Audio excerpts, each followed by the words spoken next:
no signs of life. Please don't tell me that the human race did not survive. There are no people in the future. There are no people. There are no people in the future. No people at all. There are no people in the future. Where did all my people go? There are no people in the future. Let me try my people call. Where are all my people?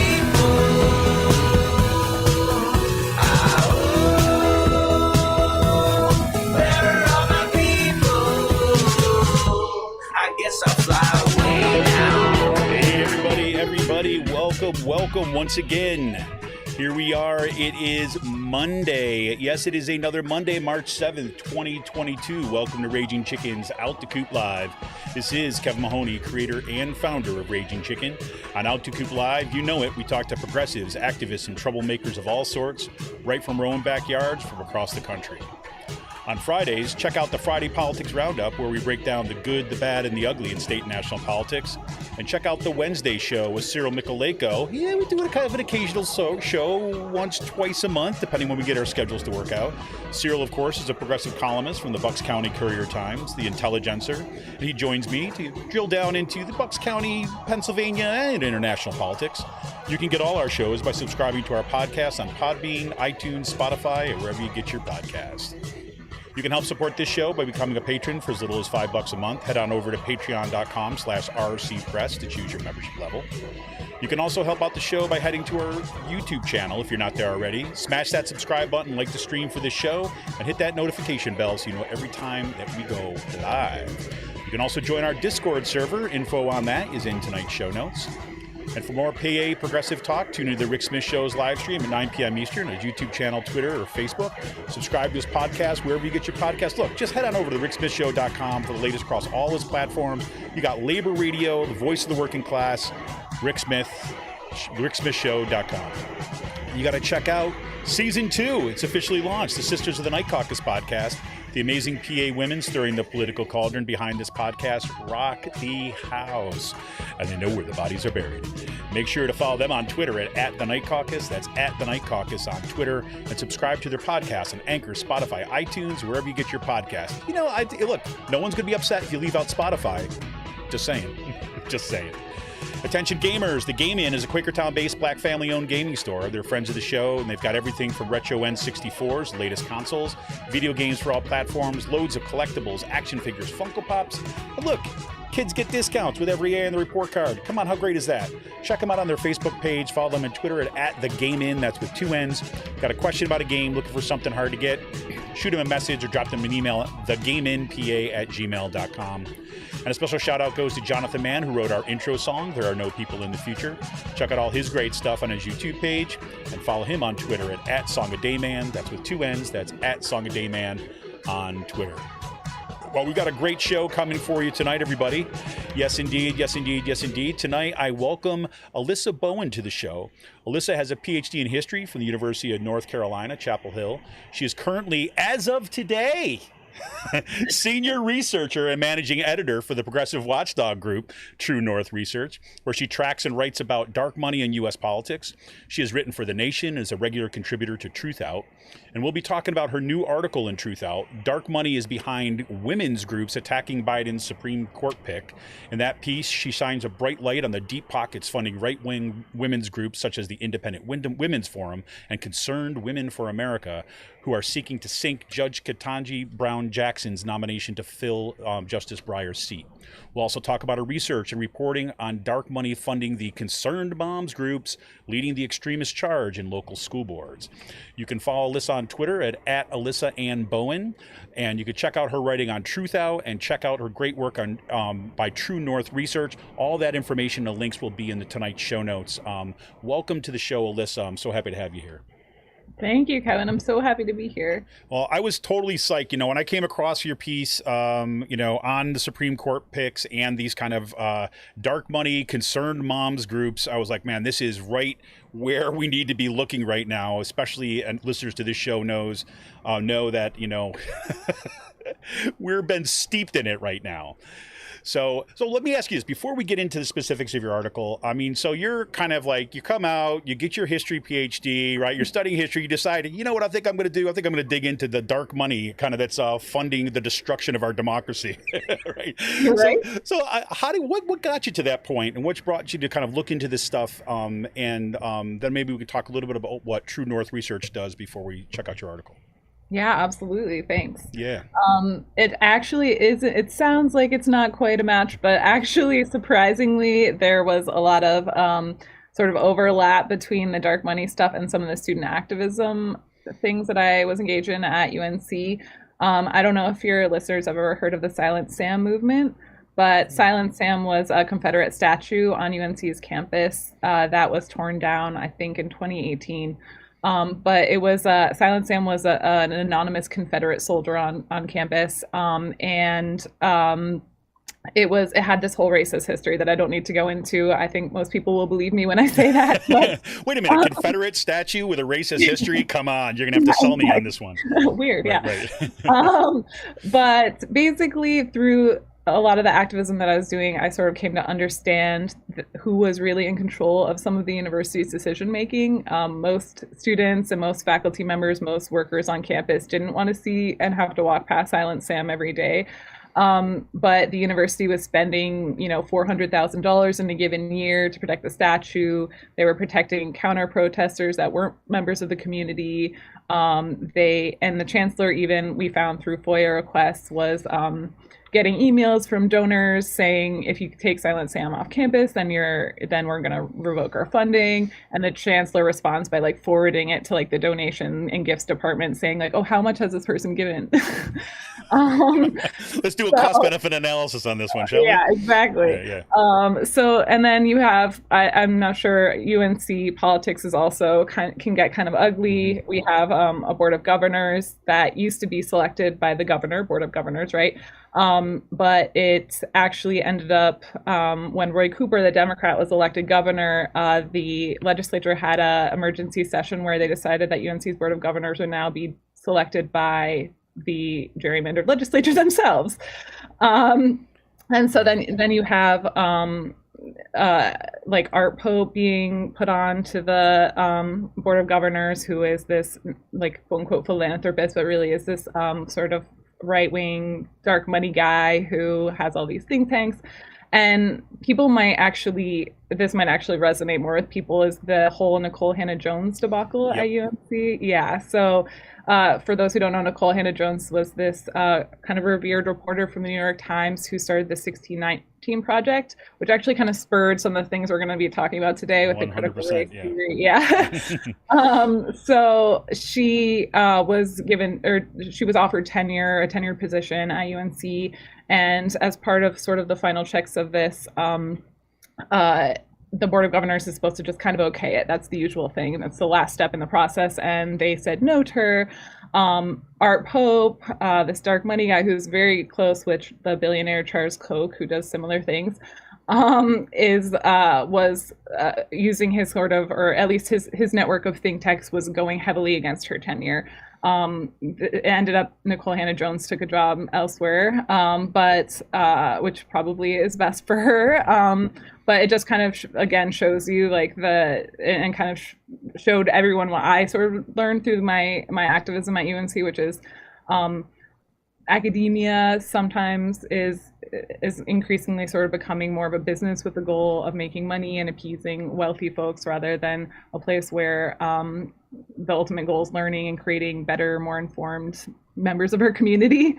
And that's, I think, the connection where I was like, okay, through my education, both at UNC as in my classes and whatnot, but also through my activism, I was like, this is something that I'm interested in and want to learn more about, basically. Yeah, and this is also taking place in the context where you have major kind of electoral battles happening across the state, right? Over the gerrymandering, the disenfranchisement, kind of primarily kind of people of color within the state. I mean, those battles, that you were in the thick of it basically all throughout that, so.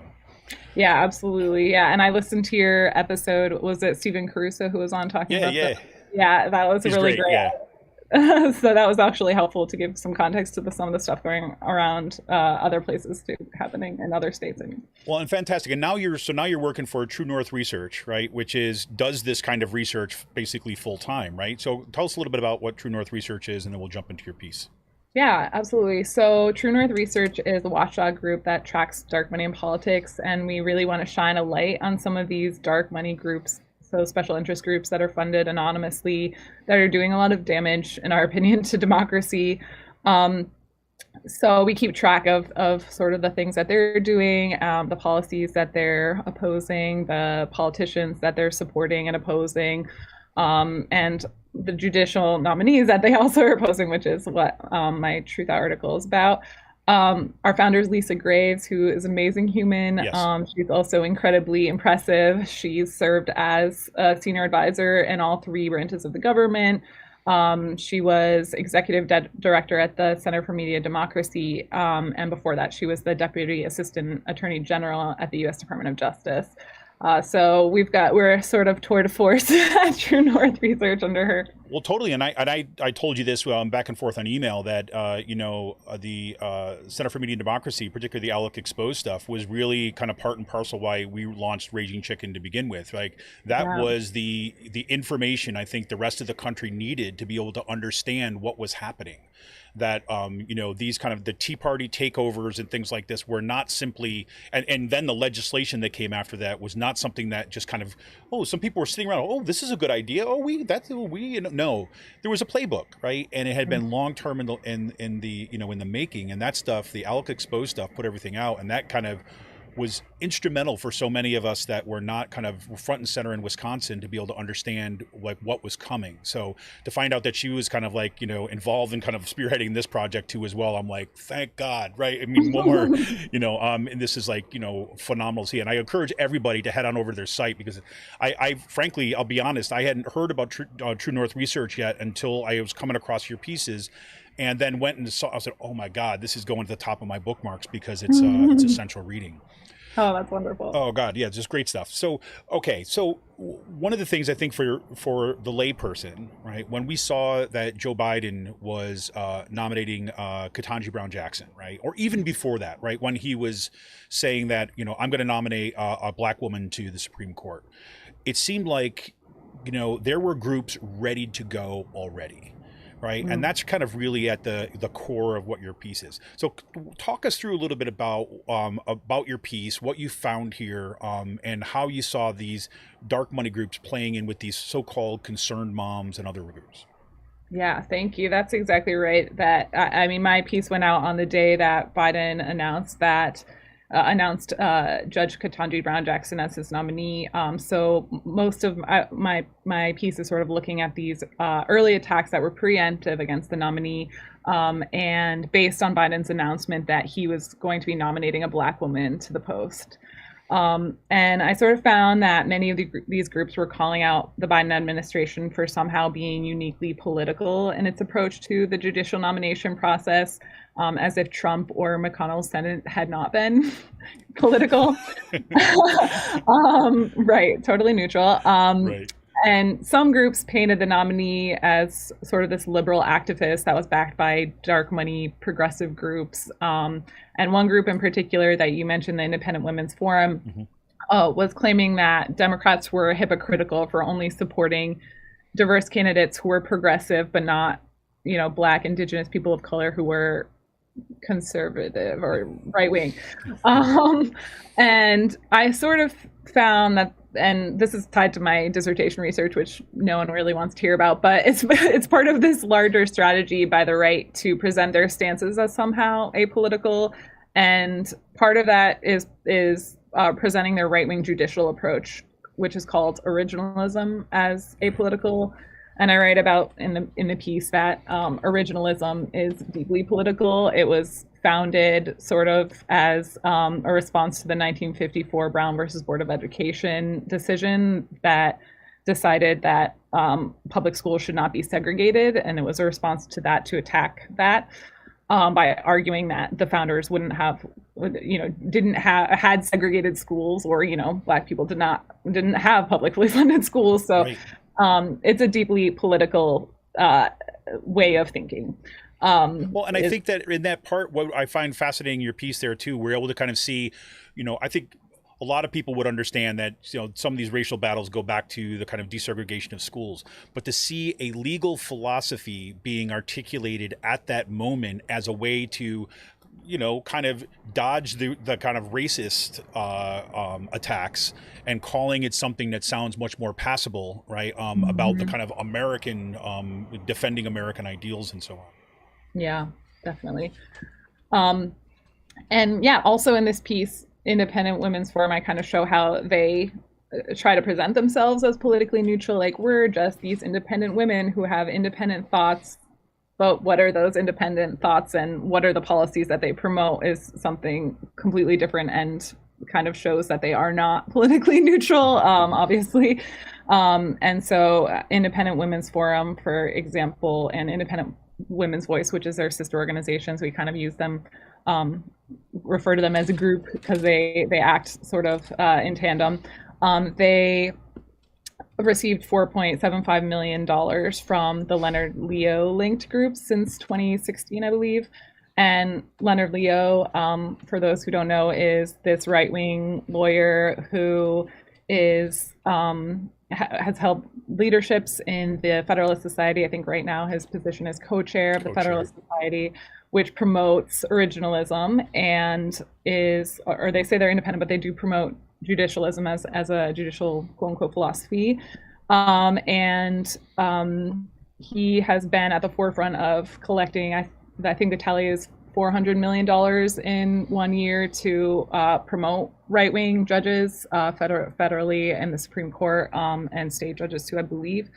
And so they're receiving this money from Leonard Leo, and they promote right-wing policies. They actually were founded as the Women for Clarence Thomas to defend Clarence Thomas predominantly against credible accusations of sexual harassment from by Anita Hill.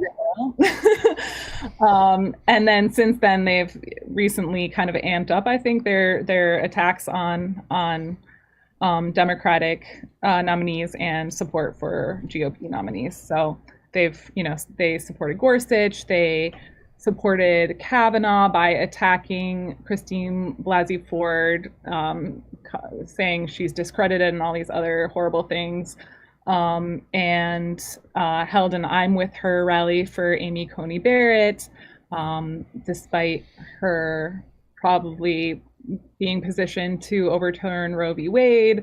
So just by looking at their policies, you can see they're quite far from independent and politically neutral. Yeah, and Amy Coney Barrett's a good example of, it's the same kind of logic that the Independent Women's Forum, right, as you kind of lay that out, operate from, right? You want to get rid of Roe v. Wade. That's going to be a very deeply unpopular move. So you basically nominate a woman, right, to provide some kind of cultural cover for that move. And we should also say too, the Federalist Society, Federalist Society is not just a right-wing, right-wing legal think tank group, right? I mean, it is really the pipeline to federal, to getting appointments on a federal judiciary. And they have built a machine, right? They have chapters on every major, major university that is producing, legal scholars. And, it's kind of understood increasingly, especially since there's been no pushback, or I shouldn't say no pushback, but there's been not an equal pushback on the progressive left to do the same kind of thing, where actually you're kind of cultivating young lawyers for judicial appointments. And they've been, the Federal Society hands the list over. Here's the list of candidates to choose from, and the increasingly Republican presidential or presidents or presidential candidates look at that list when they're thinking about their appointment. So they are a powerhouse in what has happened to our courts. Oh, that's a great point. And something I didn't mention about Leonard Leo that you reminded me of is that he has been called Trump's judge whisperer. He created the list of Supreme Court nominees from which Trump selected Gorsuch, Coney Barrett, and Kavanaugh. So he's got immense power, as does the Federalist Society. and then he dumps all this money now, right? So as we have Joe Biden's getting ready to nominate a Supreme Court justice, right? And let's be clear, right? It's there's not a presidential election this year. There's Mitch McConnell does not have his normal excuse, right? So they're going to need something else. They know that, you know, when Breyer like put his retirement in, as soon as that announcement, it seemed like all of a sudden you've got all these concerned citizen groups started emerging, and they've come pretty hard at Ketanji Brown Jackson's nomination, from my understanding. Yeah, I think that's right on. Independent Women's Forum has been specifically going hard. Other Leo-funded groups like Concerned Women for America, Network of Enlightened Women, they have also attacked Biden's nominee in hypocritical ways because they supported Trump's decision to support a woman. He announced that before he announced Coney Barrett was his nominee. And then they are attacking, you know, supposedly the identity politics of choosing Ketanji Brown Jackson or whoever the nominee would have been. Right. But I think it'd be fair to say that hypocrisy as a charge no longer sticks to the Republican right? I mean, I think that would be a fair charge to make at this point. I think that's fair. Now, this is just a minor detail, but one of the things that I got, like, I'm like, really? But this one part we have, like, IWF chair and Vicks Vapor Rub heiress, Heather Higgins. Like, I'm just like, you know, just like the Vicks Vapor Rub in the thing. Then now you got to think about this. But, you know, it's that kind of stuff, something that has, you know, a company that has been around for so long, right? And then you have, I mean, you know, exactly, you identify her as the heiress to this fortune. And this is increasingly like the model, right? You have these people that inherit huge amounts of money, right? They haven't done squat in their entire lives other than this stuff, right? And that's where they got to, you know, put their entire attention is to, this is what they understand as what they do, is to fund these kind of organizations to take down the courts and to, you know, kind of undermine what I think a lot of us felt for a long time were kind of, you know, I don't know, key legs of, you know, our democratic culture. Yeah. Heather Higgins has her own foundation, the Richardson Foundation, that she uses to funnel into right-wing sources as well. But I think that's something that's really the most troubling to me about dark money is that it does give the ultra wealthy a immensely disproportionate say in our policies, our democracy, and really weakens the say of everyday citizens who don't have the millions available to get, you know, the ear of someone important, and to have such sway and lobbying power before our political institutions. 100%, pretty crazy. And you're looking at this, you know, this one thing that I did want to ask you about too as well. I drew this thing on the back of it because you have this. I have this like little triangle drawn because you've got like the Independent Women's Forum, and then you got Independent Women's Voice, which they're 501c4, and then you got the Independent Women's Law Center, right? Yeah. So you've got, you know, this one organization which is essentially funding these three groups that are working in tandem. Right. That, you know, if I came across something, you know, called the, you know, Independent Women's Law Center, I would have no idea that they actually represented these extreme right wing positions. And I think that's fair to say to Independent Women's Voice. I mean, who's going to disagree with this? Right. And so, I mean, is this increasingly what you see as kind of the way that these organizations set themselves up to creating these branch organizations as a way to, you know, attack from all sides? Yeah, and I don't think this is even something new, actually. Sadly, it's, I think, been going on for a long time where you have these different political entities with different designations, you know, 501c4, 501c3, you have donor advised funds, where billionaires funnel money in and then they can't tell them how to use the money, but they like make suggestions, whatever.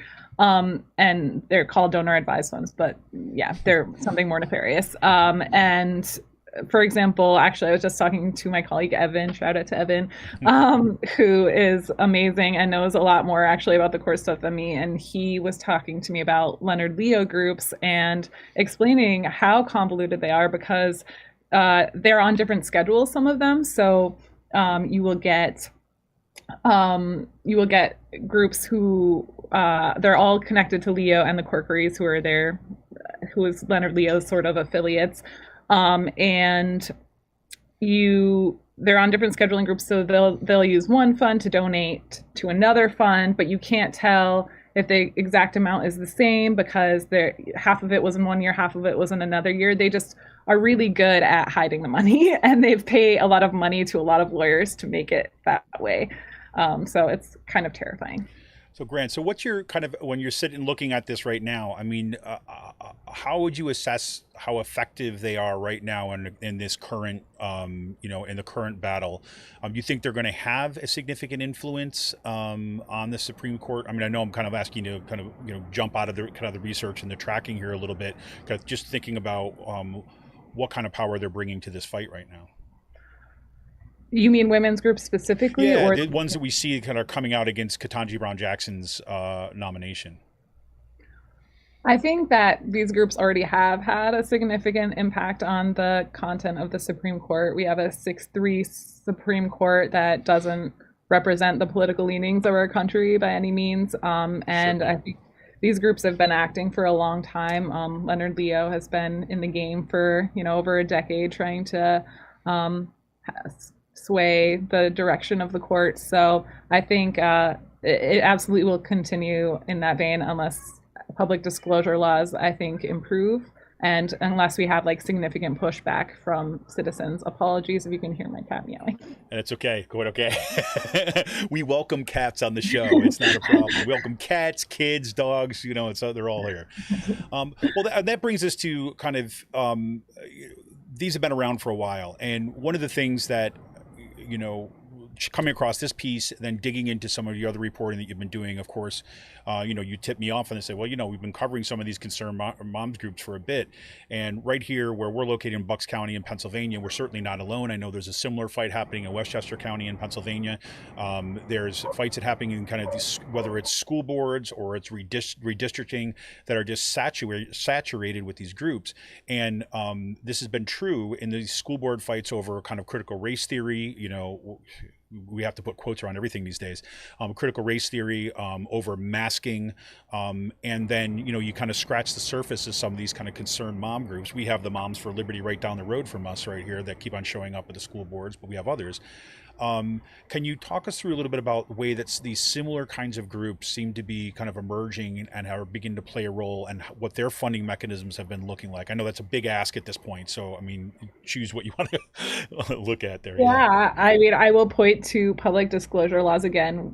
Public disclosure laws being an issue because some of these groups, for example, Moms for Liberty, which has been some of the most vocal sort of on the ground county by county groups. I believe that was funded in 2020. And we don't see any of those documents in until this year.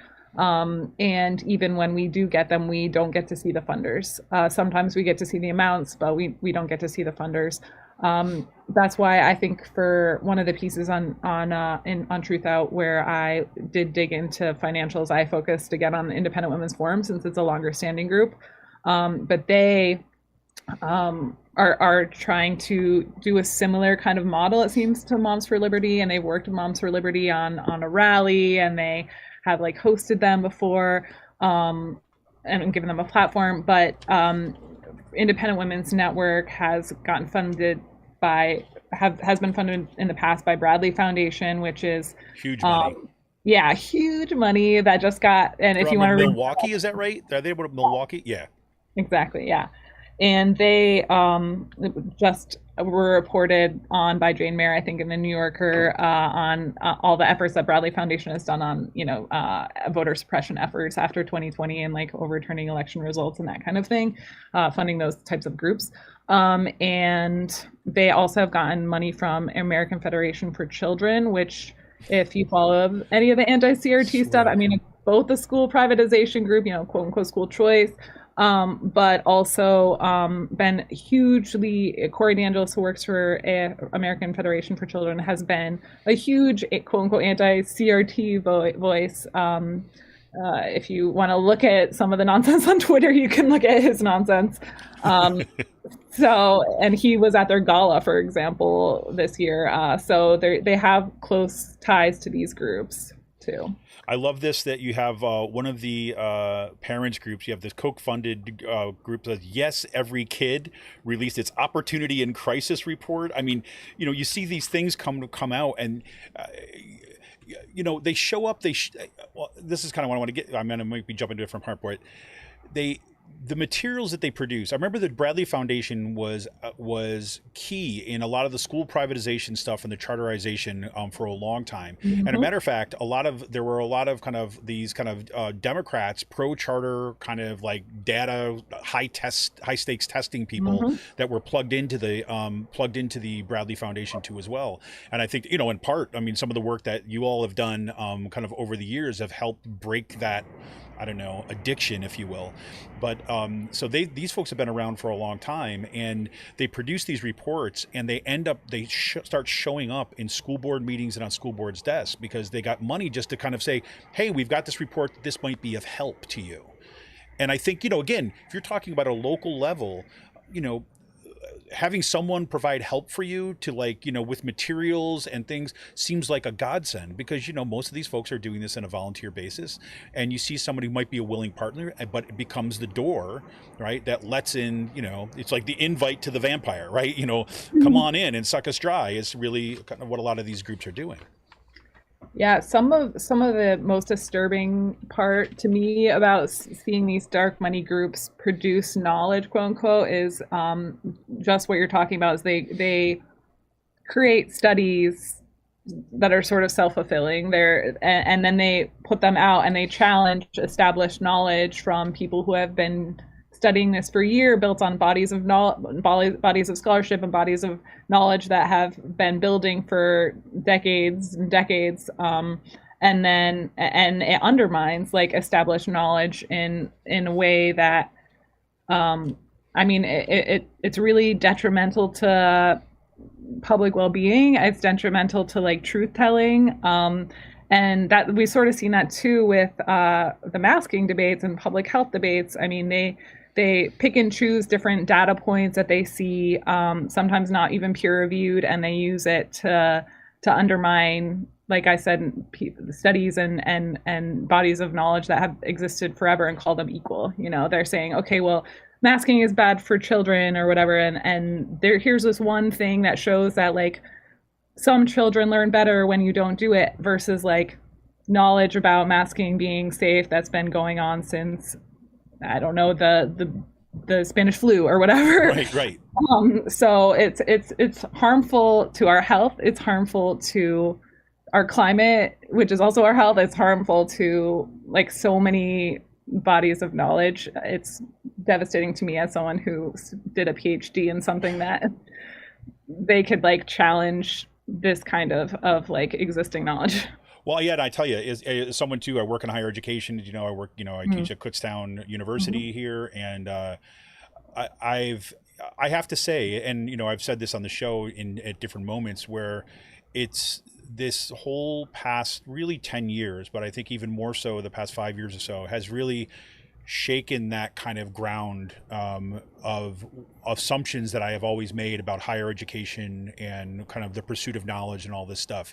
I'd always talk about, I can remember, I have this, I was looking at some old syllabi not too long ago where I was talking about higher education as being one of these, few spaces where we can say that, few remaining spaces where we can say practice that kind of democratic exchange, right? Where you can have kind of serious discussions about kind of issues of our time and so on like this.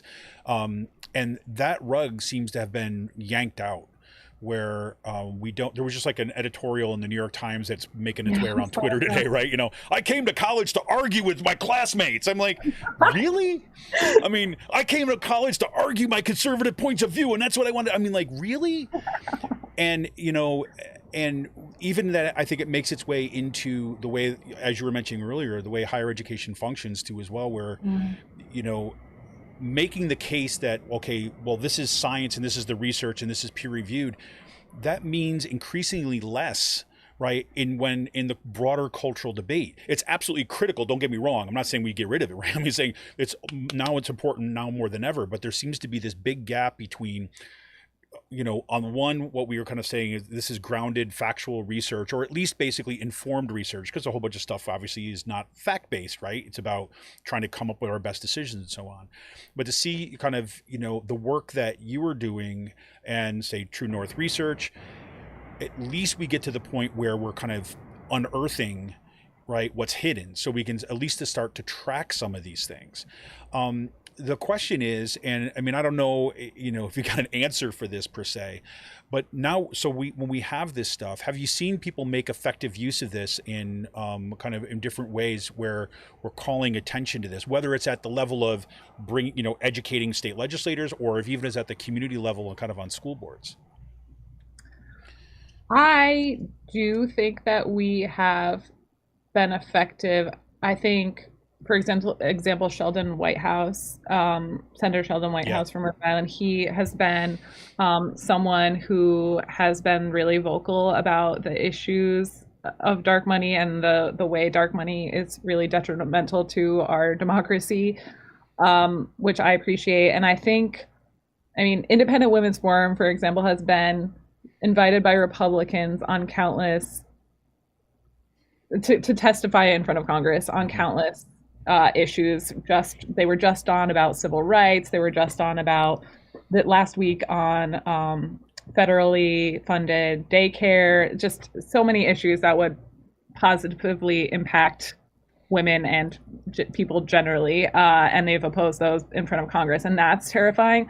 But I do think that there's a better awareness in Congress of like the issues that dark money pose, and I do think that there was a lot of coverage, for example, of Amy Coney Barrett's during Amy Coney Barrett's nomination process, of all the dark money groups that were backing her, especially Leonard Leo, thanks to the Washington Post. But she still was confirmed. I think there's like limits to what just producing knowledge can do. I think money is extremely powerful, and I think, don't get me wrong, the work that we do is really important, sure. And I'm proud of it, but I think there needs to be maybe more drastic action by individuals. Maybe we could play a role by like informing them of this, but I think pushing for public disclosure laws is also really important, but it's hard when it's already so deeply ingrained in our system. Right. No, that's a great point. And I think that, I have that same thing. You see, like, look, you can play this particular kind of role. I mean, I know for like on my end of things, this seems like, I don't know, like nutritious food to me. It's like the kind of stuff that we need to be kind of consuming and kind of becoming aware with, because I think it's also true that our cultural narrative, right, makes this kind of research, right, tracking some of the dark money, right, if it was just like a one and done, right, somebody kind of exposed it once, it would quickly just disappear from people's heads, because it runs counter to what those kind of who are pulling the purse strings would like us to understand. And by tracking some of this stuff, I know this was true in the aftermath of the Tea Party, and it's certainly true now as I'm kind of looking through these these kind of quote unquote concerned parents groups, and seeing some locally, then you got the copycat versions, right? Because you've got these national organizations, and then you've got, say, more local or state-based organizations that say, hey, this is a great model, and they're talking to each other, right? It's not happenstance, but to have this kind of information where at least we can be empowered to, say, break some of that narrative that it's just some random parents who happen to get together and are concerned about this issue seemingly out of the blue, when really, no, there's been an organized effort and a high, a well-funded effort behind it. Well, the wind in their sails, so to speak. Yeah, I hope so. I think that we have a lot of work to do, but I think we can push back against this. And like I told you before we started this, I have hope for the midterms that it's not going to be a massacre as some are predicting. With looking at Virginia as a model, I know it's terrifying. I think these concerned mom groups have caught on to something, and they've caught on to genuine discontent with parents and how education's been dealt with during the pandemic. But they're being fueled by and kind of pushed in a certain right-wing direction by these dark money funded groups. And I do hope, and I know that this is true, and one of my colleagues has been tracking some of the groups pushing back against that. They're anti-CRT parents. It's like nesting dolls, right? Yeah, exactly. So I there is hope, and people, I think, on a local level are figuring out that, like you mentioned, your Bucks County person, like Paul concerned Martino, the dude. yeah, yeah, or him, but the concerned mom who came to the Bucks County meeting. And Oh, right, in North Penn. That's correct. Yeah. and who was disallowed, disinvited. And I think when people gain knowledge about who these individuals are and they learn what they can do to push against it, it can be really powerful. And I think there's, like you said, there's not a democratic, like central a hub of like dark money prepared to counter these moms, but I think that there can be efforts on the ground in different localities, and people shouldn't be afraid to like start their own group as concerned moms or concerned parents to push against the kind of attacks on teaching truth and history is really what these anti-CRT attacks are. They're, targeting books by queer authors, by Black authors predominantly, and it's really easy to see through what they are once you become armed with some of the knowledge that we are hopefully gonna put out. No, you already are. I mean, I'm like I said, this is like kind of lifeblood kind of stuff here. And I know that, the first book that they pulled off the shelves of our local schools was Heather Has Two Moms from the 1983, right? Can you believe it? And they pulled off Toni Morrison. They pulled out, this is kind of happening all throughout the county. And and it's not just here, obviously.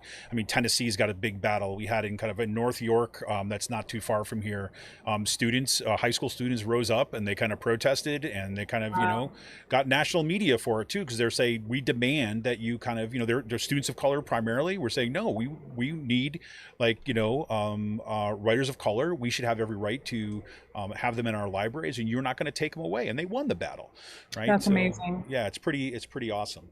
Well, listen, I know there's a lot of folks that are, and I don't want to keep you too long tonight. I'm so psyched to have you on tonight too, and I'm probably going to be bugging you in the future. I have a feeling, and your colleagues now that you tell me that some are doing that. I'm like, all right, put them on my list. Delighted. It'd be fantastic, because I do think I'll speak for the folks that I've been involved with here, and what we do here on Raging Chicken is I know that.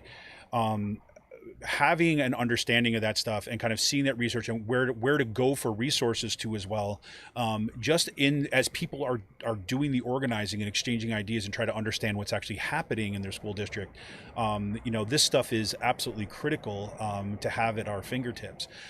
And with that said, so if you have folks that are on the ground doing organizing and are trying to kind of make sense, like, would you direct them, or where would you direct them kind of for say resources, or kind of like want to find out more kind of stuff, other folks that are out there, where might you point us? Yeah, well, you could follow our work that you mentioned, but you said you're going to put those details in the show notes. Yep, absolutely, 100%. Thank you. But there's a lot of good investigative work being done. There's the Popular Info Substack, which is great, documented, does really amazing investigative research. Dave Sirota's newsletter, The Daily Poster, is great.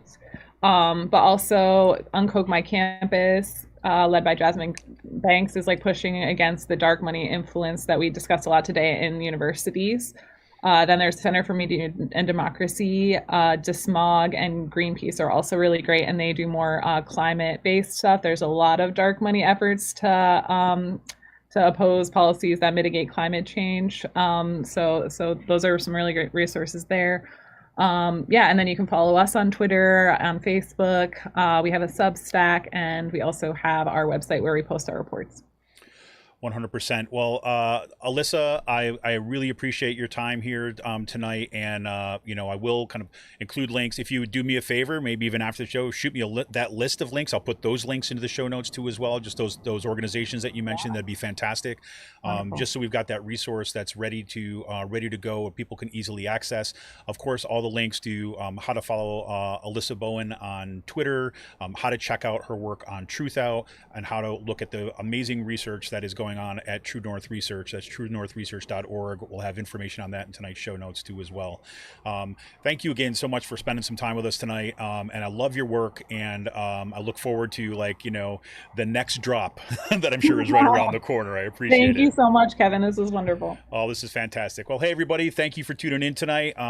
Really appreciate it. This is a great talk. Like I said, I'll be adding some additional resources down in tonight's show notes that can only add to kind of our tools for struggle, as you will. In the meantime, I hope you'll tune in Friday night. Friday, we have our kind of Friday politics roundup once again. And next Monday is still in flux. So I'll let you know about in the middle of the week who we're going to got on. I have reached out, that you mentioned, Uncoke My Campus. Hopefully we're going to reach out to some of those folks and see if maybe we could have some of them on too. They did a great report on what's happening with some of the dark money and the funding on the CRT debate. It's a fantastic report. Love to have them on for that too as well. But in the meantime, so thanks, Alyssa. Have a super night, and we'll be seeing you on the Twitters. All right, this is Kevin Mahoney, editor and founder of Raging Chicken. Thank you all for tuning in tonight. Keep strong, keep the organizing going. We can do this. See ya!